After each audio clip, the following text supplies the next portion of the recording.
Assalamualaikum warahmatullahi wabarakatuh. Selamat siang. Perkenalkan, nama saya Juliandi dengan nomor induk mahasiswa 250201020071, mahasiswa Universitas Cyber Asia. Izinkan saya mempresentasikan tugas mata kuliah Manajemen STM 2 dari kelas MJ 405 oleh dosen Bapak Dr. Insinyur Boklasiaan MM. Izinkan saya untuk men-share screen.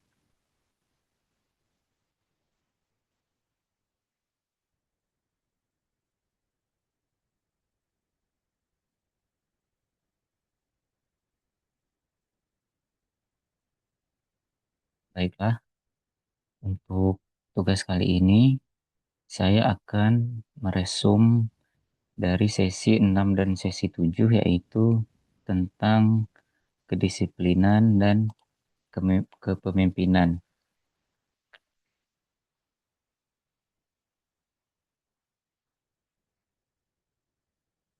Mengapa disiplin dan kepemimpinan itu penting? Dalam sebuah organisasi dibutuhkan banyak hal, tetapi ada dua hal yang tidak boleh luput dari perhatian kita, yaitu terkait kedisiplinan dan kepemimpinan. Sebab apa? Sebab setiap organisasi membutuhkan faktor utama agar tujuannya dapat tercapai, yaitu disiplin kerja dan kepemimpinan yang efektif. Disiplin akan menciptakan keteraturan dan kepemimpinan akan memberikan arah. Keduanya saling melengkapi dalam meningkatkan kinerja organisasi. Disiplin kerja merupakan kesediaan karyawan untuk menaati seluruh aturan dan norma yang berlaku dalam organisasi. Manfaatnya antara lain, produktivitas meningkat, tanggung jawab lebih baik, lingkungan kerja lebih tertib, dan konflik dapat diminimalkan. Cara menegakkan disiplin. Disiplin tidak muncul dengan sendirinya. Organisasi perlu melakukan beberapa hal. Antara lain, yang pertama yaitu membuat aturan yang jelas. Dengan aturan yang jelas, maka akan semakin mudah juga ditaati. Kemudian melakukan pengawasan. Tujuan melakukan pengawasan ini adalah agar disiplin itu tidak hanya sebuah simbol, tapi disiplin dapat dilaksanakan oleh anggota tim ataupun karyawan.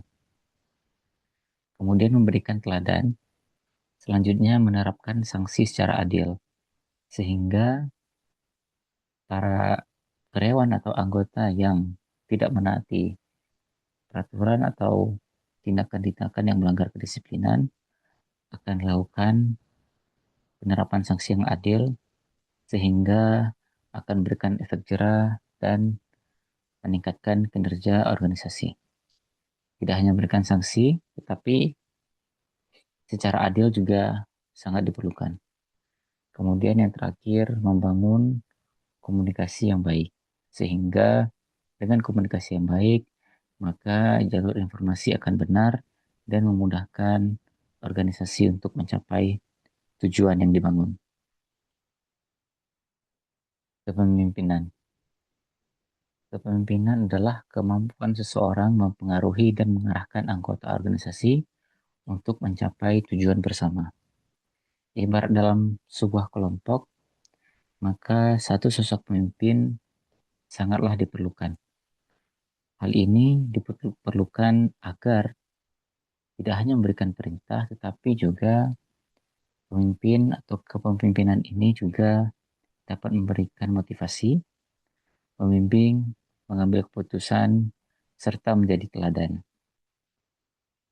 Dengan adanya kepemimpinan yang baik, tujuan organisasi akan lebih terarah dan outputnya adalah tercapainya tujuan dengan mudah. Gaya kepemimpinan. 4 gaya kepemimpinan menurut teori Pergol. Yang pertama adalah direktif, kedua suportif, ketiga partisipatif, dan yang keempat berorientasi prestasi. Pemimpin memilih gaya yang berbeda sesuai dengan kondisi organisasi dan karakter bawahannya.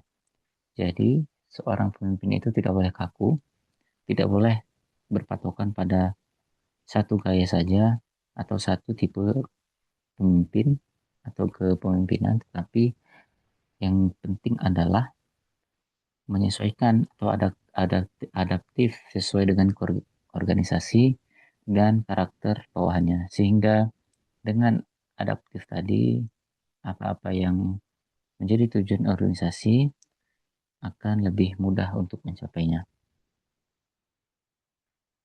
Hubungan disiplin dan kepemimpinan.